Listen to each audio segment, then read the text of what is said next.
I think the thing that's going to take Japan sort of into the next level is not fungible tokens on exchange that you're trading, but NFTs. And essentially taking all that content IP that's on shore and wrapping that up into NFT ownership. I think the thing that's going to take Japan sort of into the next level is not fungible tokens on exchange that you're trading, but NFTs. And essentially taking all that content IP that's on shore and wrapping that up into NFT ownership. You have just heard the voice of David Shin, head of the global group at the Klaytn Foundation. During this episode of the Exponential Finance podcast, we have the opportunity to take a deep dive into the Klaytn universe and David's perspective on content distribution in a Web3 environment, the concept of proof of me as a decentralized identity, and David's view on how Japan is engaging in this next wave, among other things. So let us dive right in. But I think we overlapped a few years in Tokyo as well, although we didn't meet. Yeah, that's right. I was there in, I think, 03 to 08 for 5 years. My oldest son was born there, actually. All right. Yeah, so it was good times, but different Japan these days, right? It looks different, feels different. Does it? Definitely. There aren't as much gaijin. Roppongi's not what it used to be. The other countries around Japan have grown faster, especially around technology and startups. And so, yeah, I mean, it's definitely losing the gaijin race, that's for sure. But I'm not sure if they're okay with that, especially after Fukushima. You know, I know a lot of my Japanese friends, they weren't happy about all the gaijin running out of there. But I feel like over the last year, things are starting to move a little bit more. The barometer I use is a barometer with the discussions I'm having with corporates, especially gaming companies and other large corporates like Dentsu. And they're actually putting their money where their mouth is when it comes to Web3 these days. So I don't think they would do that based on the conservative nature of how the Japanese corporate culture is, unless they felt like the discussions with the regulators and government was moving in a direction where they can take that risk. Maybe to add an additional flavor to that, there seems to be, at least in some parts, a realization that always contracting with the Fujitsu or so as your large system integrator just doesn't cut it anymore. So I've seen smaller players who really technically savvy and bring the good engineering skills, winning some business against these old dinosaurs. And that's a good sign for me as well. Yeah, no, for sure. Yeah, I've been in Japan 2-3 times now over the last 2 months, meeting with a lot of our partners. All the gaming companies in particular, they're all listed and they have some reputational risk, right? And of course, they're regulated because they're listed companies, but they're putting tons of money into Web3 now. So that is a good indicator. Dentsu recently announcing their Web3 division. I think that's a massive indicator. SoftBank making more investments in the space. And then most importantly, my conversation with the Japan regulator. I think the thing that's going to take Japan sort of into the next level is not fungible tokens on exchange that you're trading, but NFTs. And essentially taking all that content IP that's on shore and wrapping that up into NFT ownership and creating distribution channels through the internet, being able to settle that with regulated CBDCs or regulated stablecoins, which is where I think we're moving towards. It's a good hypothesis, and I wish it comes through. The experience also from the last 5 years, especially kind of with your Kakao background, right? The biggest comic platform on the smartphones in Japan is owned by Kakao these days, right? They've overtaken Line, which obviously was also originally Korean. So I think it needs to hit the accelerator a bit, right? So maybe 3 years ago we would have said, well, they can come along and play with everybody else, but now everybody else moved quite far ahead, at least. I think we're getting into sort of, a specialization phase of technology. I don't think Japan's too late to try and create their own distribution and social networking channels. I think it's pretty clear a combination of the Chinese and Koreans are pretty much dominating that. I think what the market is going to now start moving towards is having digital assets that are representative of real world content IP and being able to distribute that through these existing channels, whether you are creating IP, wrapping that up as an NFT and selling it on OpenSea or some other large marketplace, or whether you are using that IP to create extended business opportunities on Webtoons, for example. Like I've always said to the gaming companies, you've got two businesses here, but you're only focusing on one. And they always say to me, what do you mean? I said, well, you're building these gaming titles, which are effectively comic books, but you're not really leveraging the comic book distribution channel. And once you do that, then you can also extend that out to collectibles in terms of NFTs. So there is a huge sort of more wider opportunity commercially that I don't think the companies are seeing yet. But the fact of the matter is it stems down to who is creating the content IP, and are they awake enough to realize that now there are new ways of monetizing that IP? It's that, and plus even the traditional channels, right? I think it was just last week that Nintendo came out with a trailer for like the first Mario Bros. Movie, and everybody gets excited. But if you look at how Marvel got commercialized, you think that could have happened earlier as well. But if you take now the traditional channels and you finally get to the movie and then combine it with what you just explained, it's even more powerful. I personally think that what you just described is the first phase of what I would call, the extended distribution of content IP. We've been seeing that for the last 10 years, what extending comic IP and game IP into the movie distribution channel can do in terms of commercialization opportunities. Now, if you take that one step further and you create digital collectibles, comic books, and even potential games, right? So you could have a comic book turn into a game. It's really about extending that distribution into other channels and creating more commercial opportunities by doing that. So if that is phase one, what is phase 2 and 3 then in your vision? Internet distribution. Who's watching movies in the theaters anymore? Nobody. Internet distribution through mobile peripherals and creating distribution through mobile applications rather than desktop or console. That's the future. That's the end game. And so clearly with your focus on Japan and having been here for a bit, with Klaytn, you want to own like some of that infrastructure for sure. We want access to the Japan onshore content IP, which is why I've been there, 3 times in the last 2 months. We're doing it not by direct acquisition, but working through our partners. So what we're saying to them is, hey, look, you guys continue to be the specialist in creating this content.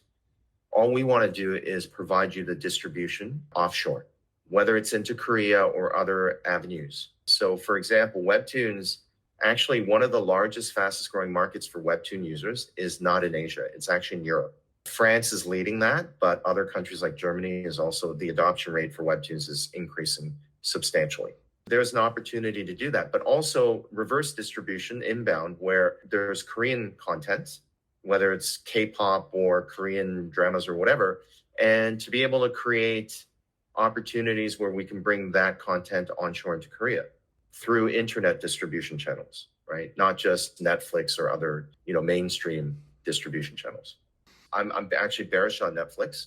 Unless you start compressing the duration of movies, I think they're going to continue to lose people. So having said that, it's really, the focus is around user-generated content or IP that's already sitting with the Nintendos or the Segas or whatnot. And then leveraging, again, existing distribution Web3 channels or existing distribution Web2 channels. Like, these days, for instance, you can actually have your NFT as a profile on Twitter, and they'll verify that it's a real NFT, right? With the blue check marks. So these are creative examples of how I think we're going to start seeing cross-border distribution between Web2 and Web3. But that's really the commercialization opportunity. I listened to your panel talk at Token 2049. So since we are on NFTs, I kind of found your vision interesting on when they become dynamic, because, okay, it's a profile picture right now, but when they become dynamic, there is much more what you can do with them. And how far are we from that? Clearly, people are working on this, but for... People are working on this, yes. I would say we are, if it was baseball, we're at first base, but they're on base and they're moving quickly towards second base. So just imagine a world where your profile, in the example you used, your profile pic, which let's say represents an NFT on chain, is then uploaded as your Twitter profile. And let's say that you go and get a haircut today and you pay for it through your wallet. That metadata then feeds through an oracle into your NFT and your profile picture changes, right? Your haircut won't look exactly like what your haircut looks like in real life, but there will be some sort of change in your hair. These kinds of things are very doable. I think it also enables us to then be able to have marketplaces that don't have to be on marketplaces, if you know what I mean. So we can really barter, right? Because having this kind of real-time data feed into assets can allow you to have real-time intraday valuations, which means that if I meet you in, let's say, the metaverse somewhere, you have a particular asset that I would love to swap something for, not necessarily buy it from you, but swap it, barter. We can really do this because there's real-time data that's feeding into your asset for me to understand where that sits in the wider market without having it on some exchange or some NFT marketplace. And that becomes quite interesting.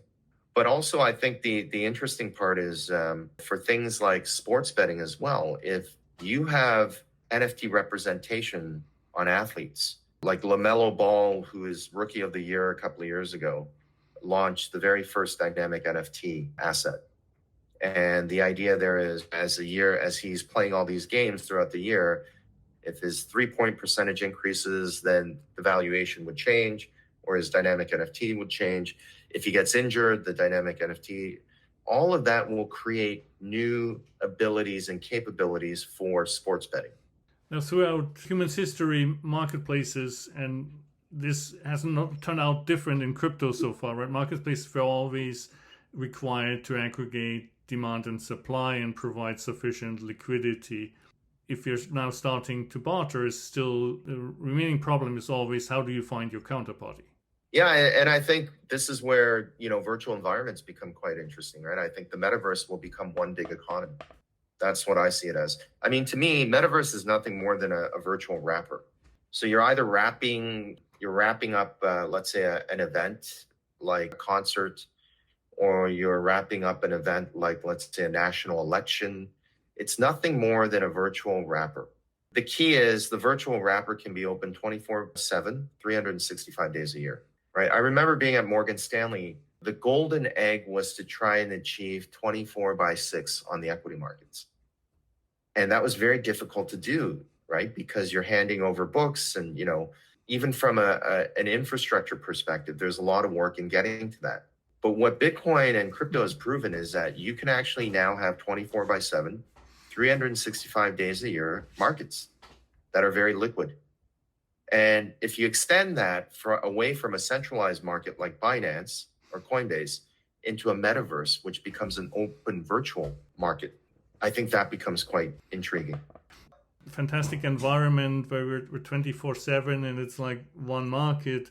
SoFi is always broken down at the national border. And so what are the mechanisms that we need in the metaverse to actually have this as one and not, again, having nation states in the metaverse? Well, in the metaverse, I don't think we're going to be bartering fungible tokens. Like, I don't think people are barter, hey, I'll swap you my Bitcoin for Ethereum. What I'm talking about are NFTs that represent assets such as intellectual property. It could be, let's say, a song that you wrote that you can barter for, let's say, a short movie that you created, and we swap IP essentially. But the problem is, in a private market, how do you create the right valuation and create the right liquidity? That's always been the challenge of the private markets versus public. And this is why dynamic NFTs become so intriguing to me. Because now you bring in the public element through oracles and the integration of all this off-chain data real time into private markets, which means that you can actually have more transparent ways to barter. Makes sense.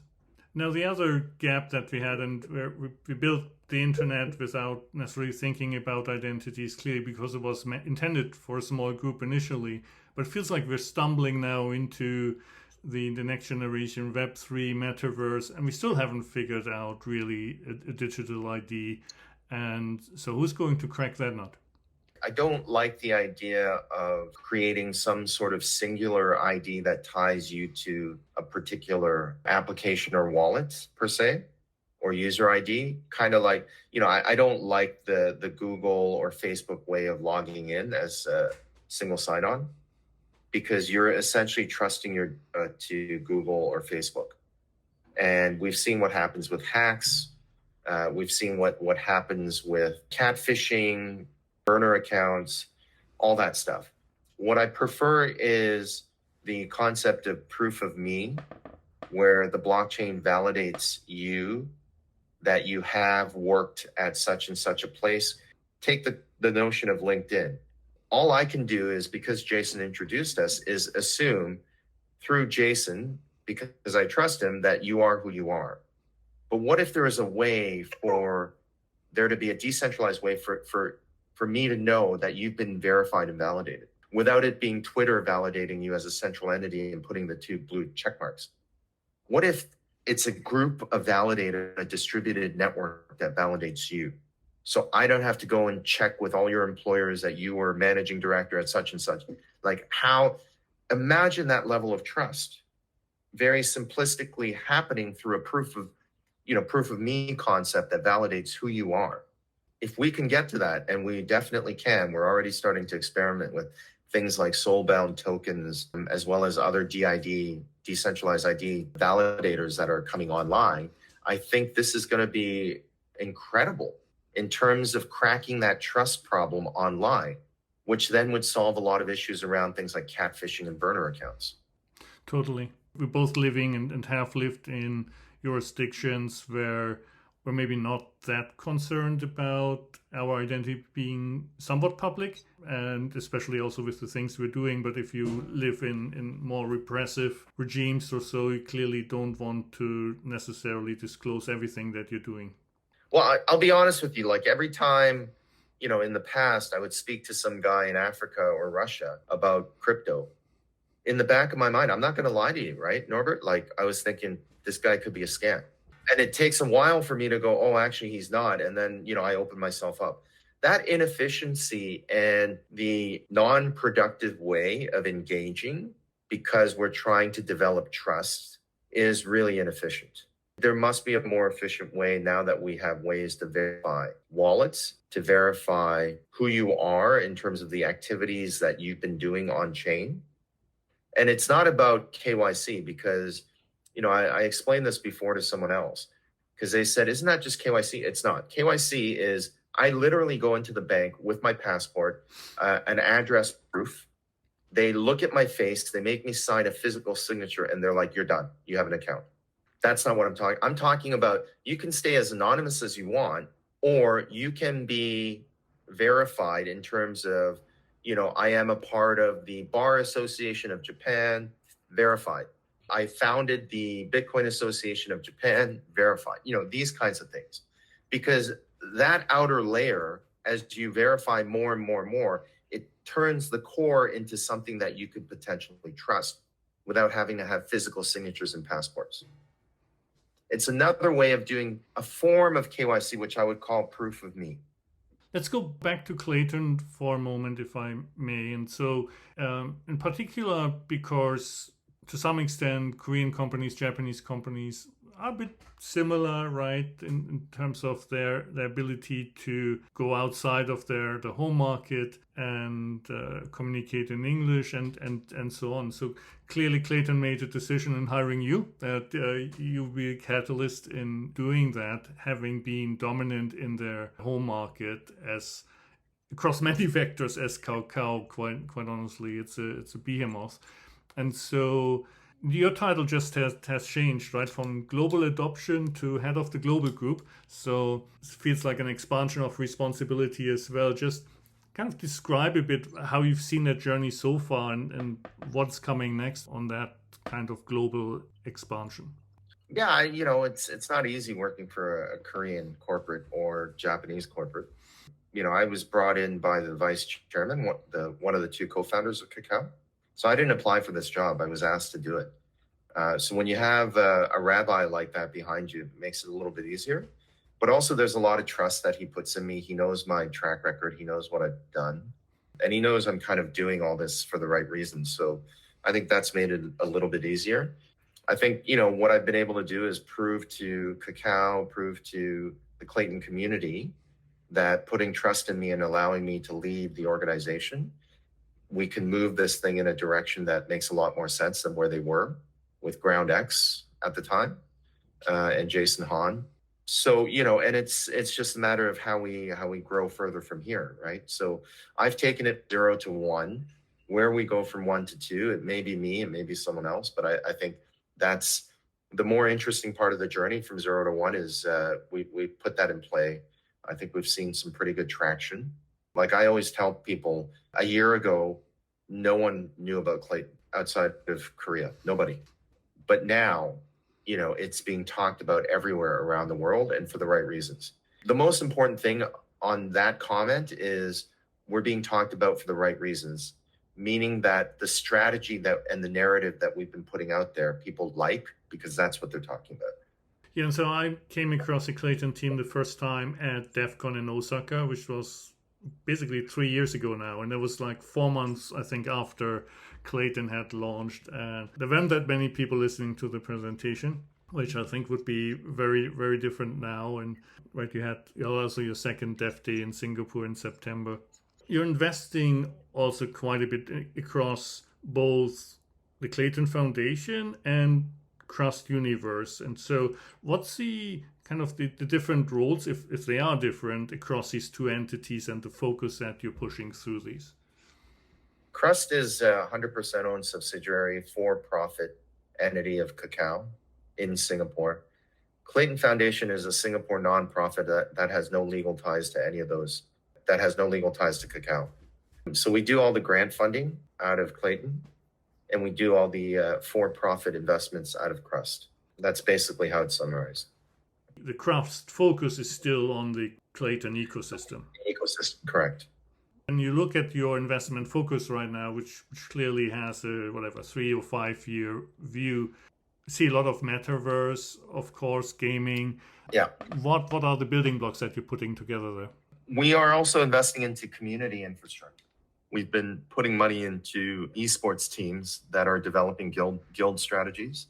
So there is an element of community that we invest in. Entertainment is a big focus for us as well.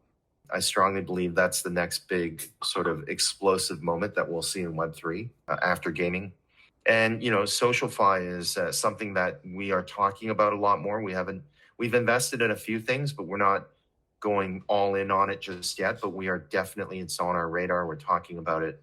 And we have invested in a couple of projects. Super. Thank you, David. I think we're out of time. And when is the next time we see you in Japan? This year, I'm going to stop the traveling this year. I've been traveling a lot, Norbert. I need time to spend with my family, who I miss dearly on all these travels. But yeah, probably early next year, I'll be back in Japan. Sounds good. Thanks a lot, David. Take care.